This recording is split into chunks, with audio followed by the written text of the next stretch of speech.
Hey guys, it's Dennis as always. Paying money for games is fine, no one's arguing. We pay money and we get pleasure in return. But sometimes developers don't mind to make us free projects with some in-game store, and then we can play their creations for free. Today, I'll show you the best free games you can play right now in the year 2024. Click on the like, click on subscribe if you haven't already, and here we go.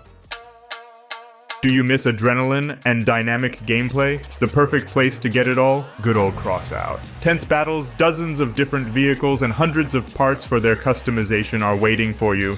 You can make a powerful, bulletproof tank and destroy your enemies just by the look of it. Or make something smaller, but fast, and get in the back of unsuspecting enemies. In any case, Crossout is the best place to show everyone who is a real pro. Download the game at the link in the description.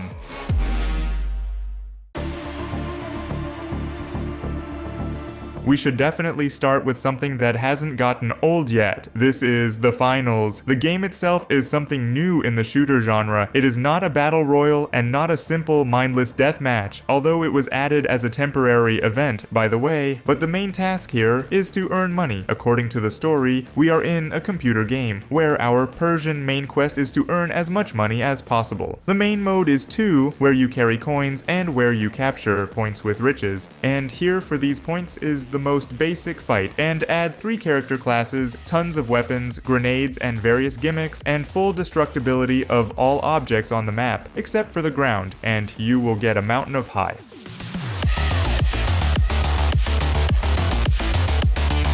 Well, this game is a legend, a beautiful thing that does not lose online and stably updated, both in terms of content, warframes, weapons, and even in terms of graphics too. Warframes among games where you can really live. It allows you to play as you want, and with what you want, build your own heroes, assemble them as you want. At first, the first 50 probably hours, you will learn the world, the universe, discover new locations and planets. Well, and mechanics too, because the number of mechanics in the game is off the charts, and to understand everything will take a lot of time. But you can't hurry, because even to craft a new item will take time. There are different kinds of pets, Kubra or flying drones, a million different tasks and loot that you have to get, well, and about builds I'm not even talking about. Cool game.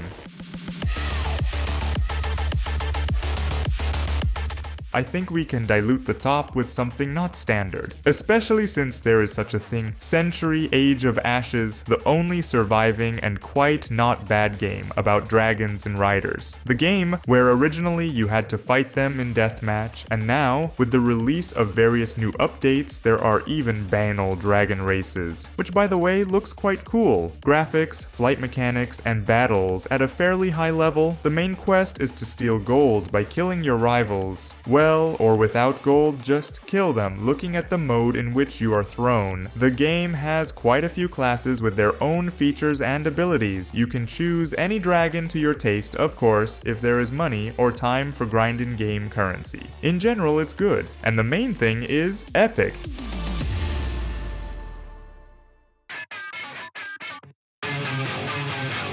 Suddenly Halo. Yeah, there's already Season 5 going on and the game feels good. In general, it's a bit weird here. On the one hand, the game has a paid single-player campaign, which is not bad by the way. On the other hand, the multiplayer is completely free. It seemed a little boring to me at first, but most people go and play the game for a long time. In general, everything here is standard. A classic arena shooter that has not lost its relevance in the pursuit of a new audience, has not become a shadow of itself from the past. Just a good shooter, without any fat features, but in a familiar universe. Now, this game is scary to even talk about. Not because it's bad, no, not at all. It's top notch. It's just scary because of how much grind you have to do in it. And the scary part is that the second part of the game is scheduled to be tested in the summer, and all of your earnings will have to be repeated because nothing from the first part will be transferred there. I'll tell you more. The developers will not even transfer skins to the second part because there are too many of them. But they will return some of the money in the form of coins and give 50% discount on new skins. That doesn't seem like a bad decision. Overall, it's okay. So, grind. If you like such games, play. Destiny 2. Halo is not the only shooter in which you can shoot, although in Destiny you can easily play in the story and in PvE battles, and all this without buying any add-ons. Well, at least not at first. Because in time, when the story is past, to buy the expansion of all that happens, you will want to, because the plot in Destiny is surprisingly good and it is interesting to follow it, which is very rare in MMOs. So there are seasons waiting for you here too. Mountains of weapons and loot, mountains of pumping, and a million equipment to be knocked out. Beautiful graphics and complex PvP in which sometimes it will be really unbearable. Even for me, it is difficult considering that I played shooters very many hours, and mostly dynamic ones, like Apex. So, be prepared.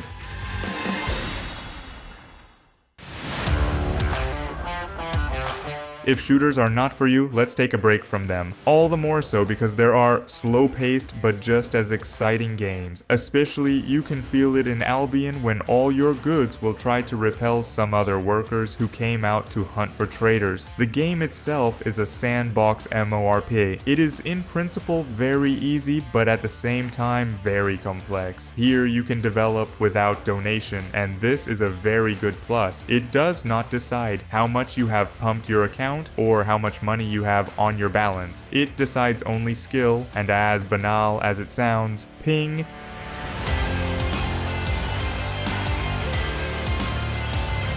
We are not going to miss space today either, especially such a space as in the good old EVE Online. This is one of the oldest and longest lived games at the moment. Even the conventional Counter-Strike has undergone a million changes and several different versions while EVE exists alone. Well, probably World of Warcraft can be included here too. If anyone suddenly doesn't know or thinks that a game about space will be too complicated for him, it won't be. Don't worry, the beginning of the game is extremely easy to not overload you at once with a mountain of opportunities, and there are a lot of them here, believe me. Also, that you gradually understand everything that is happening on the screen. You can be a merchant, pirate, swing in PvE and PvP battles, and so on. In general, there is a lot to do here.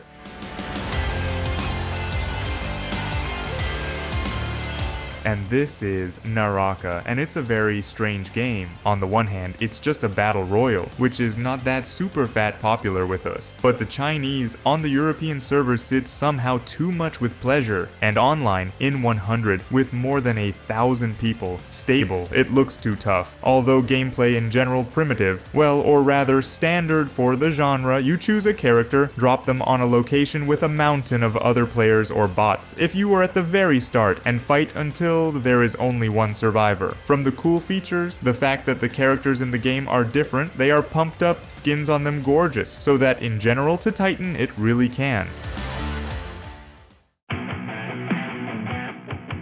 Well, this game can not just drag on, but really drag on. That's exactly what it did to me, absorbing me for a couple thousand hours, until I got a master there in solo and did not get tired of it. Nevertheless, there are also hundreds of thousands of people here, fighting ranked and public every day. The game has stable updates, new Persians are often brought in, the plot moves, and sometimes even new weapons appear. Although the last one is not often. Character classes are constantly being balanced, and some are even completely redesigned, as was the case with Revenant. But for me personally, any character you feel comfortable playing will be the best for you. And so, good old Apex.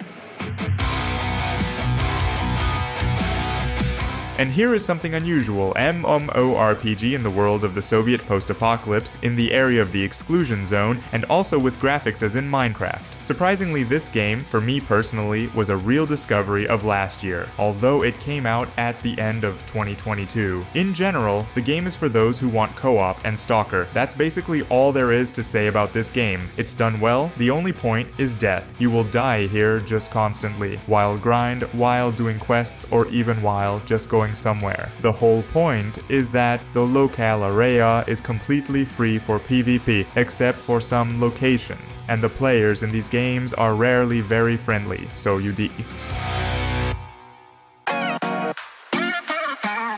And suddenly the online record holder, Fortnite. In case anyone suddenly doesn't know, Fortnite Online last year broke the mark of 11 million players at a time, and if you still think that Fortnite is just a battle royale and that's it, it's not. Fortnite is already a whole assembly line of different games. There are a million modes in the game, and some of them are player created. There are billions of skins and a ton of different activities that will suck up all your time if you go there. No, of course, it's also possible to shoot in the battle royale. This mode was not written out of the game. That's all for today. I hope you found something interesting for you and therefore clicked on the like and subscribe too. Well, with you was as always Deni, and have a nice day.